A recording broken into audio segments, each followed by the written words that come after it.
বিসমিল্লাহির রহমানির রহিম। আসসালামু আলাইকুম ওয়া রাহমাতুল্লাহি ওয়া বারাকাতুহু। নাহমাদুহু ওয়া রাসূলিল কারীম আম্মা বাদ আউযু বিল্লাহি মিনাশ শাইতানির রাজিম। বিসমিল্লাহির রহমানির রহিম। জুম্মা মুবারক। আজকে জুমার দিন। মহানবী সাল্লাল্লাহু আলাইহি ওয়াসাল্লাম থেকে ইরশাদ করেছেন যে আজকের দিন শ্রেষ্ঠ, সপ্তাহের শ্রেষ্ঠ দিন হিসাবে মুসলিম উম্মার কাছে জুম্মার দিন পরিচিত। এটা সাপ্তাহিক ঈদের দিন। ইসলামের ইতিহাসে জুমার দিনটি খুবই গুরুত্বপূর্ণ। হযরত আবুল বাবা বিন আব্দুল মুনজির রাদিয়াল্লাহু তাআলা আনহু থেকে বর্ণিত, রাসূলুল্লাহ সাল্লাল্লাহু আলাইহি ওয়াসাল্লাম জুম্মার দিন শ্রেষ্ঠ হওয়ার ৫টি কারণ উল্লেখ করেছেন। প্রথমত, আল্লাহ তাআলা এই দিনে প্রথম মানব হযরত আদম আলাইহিস সালামকে সৃষ্টি করেছিলেন।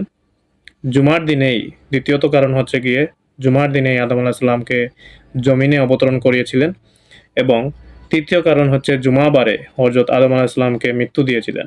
চতুর্থ নম্বর কারণ হচ্ছে এ দিনেই এমন একটি সময় আছে যখন বান্দা আল্লাহর কাছে যা কিছুই প্রার্থনা করবে তিনি তা কবুল করবেন, যতক্ষণ না সে হারাম কিছু প্রার্থনা করবে।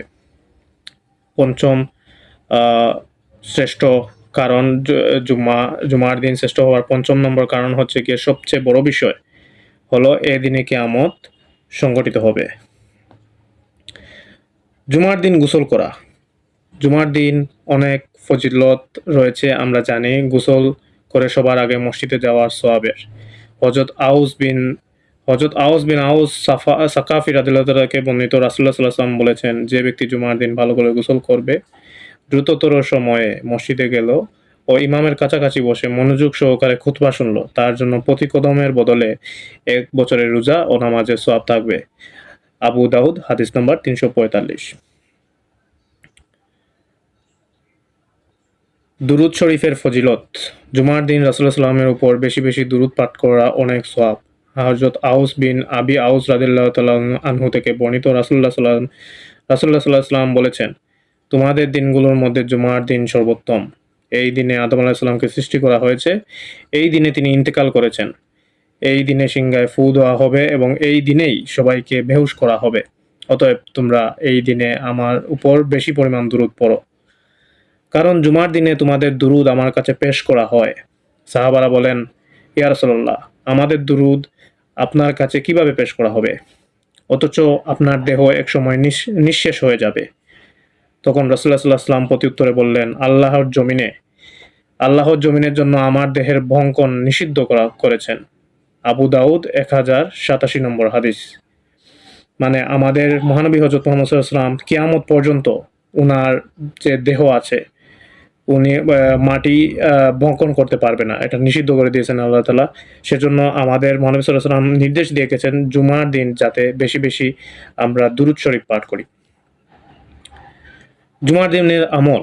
হাদিসগুলো পর্যালোচনা করলে বোঝা যায় জুমার দিনের কিছু কাজে সওয়াব মেলে, যেমন নখ কাটা, গায়ের অবাঞ্ছিত লোম পরিষ্কার করা, উত্তম রূপে গোসল করা, উত্তম পোশাক পরিধান করা, সুগন্ধি ব্যবহার করা যা তার নিকট থাকে, তারপর জুমার নামাজে আসে এবং অন্য মুসল্লিদের গায়ের উপর দিয়ে টপকে সামনের দিকে না যায়, নির্ধারিত সময়ে নামাজ আদায় করা, তারপর ইমাম খুতবার জন্য বের হওয়ার পর থেকে সালাম পর্যন্ত চুপ করে থাকা।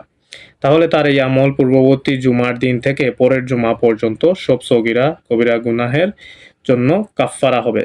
আবু দাউদ, হাদিস নাম্বার ৩৪৩। এ থেকে আমরা বুঝতে পারি যে জুমার দিন অন্যান্য দিন থেকে সম্পূর্ণভাবে আলাদা, এবং জুমার দিনের ফজিলত, জুমার দিনের যে শ্রেষ্ঠত্ব মর্যাদা আল্লাহ তাআলা আমাদেরকে দিয়েছেন, এটা অন্যান্য ৬ দিন আমাদেরকে দেননি। এজন্য মুসলিম উম্মাহ হিসেবে মুসলিম উম্মার জাতি যারা আছেন, আমাদের এই যে পুরো কৌমে সারা পৃথিবীতে জুড়ে মুসলমান যারা আছেন, তাদের জন্য জুমার দিন শ্রেষ্ঠ দিন, এবং জুমার দিন আমল করা, জুমার দিন যেই আমল করবেন এগুলো শ্রেষ্ঠ আমল হিসাবে আল্লাহ তাআলার দরবারে গণ্য হবে।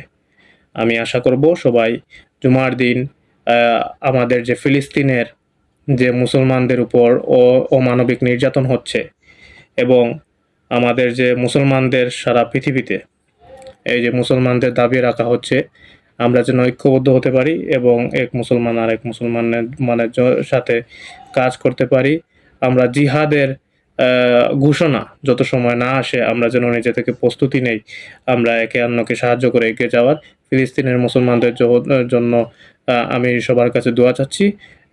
এবং আজকের পর্ব এখানেই শেষ হচ্ছে। সবাই ভালো থাকবেন, সুস্থ থাকবেন এবং সবসময় দোয়া করবেন যাতে আমাদের ফিলিস্তিনের মুসলমান আর নির্যাতিত না হয়।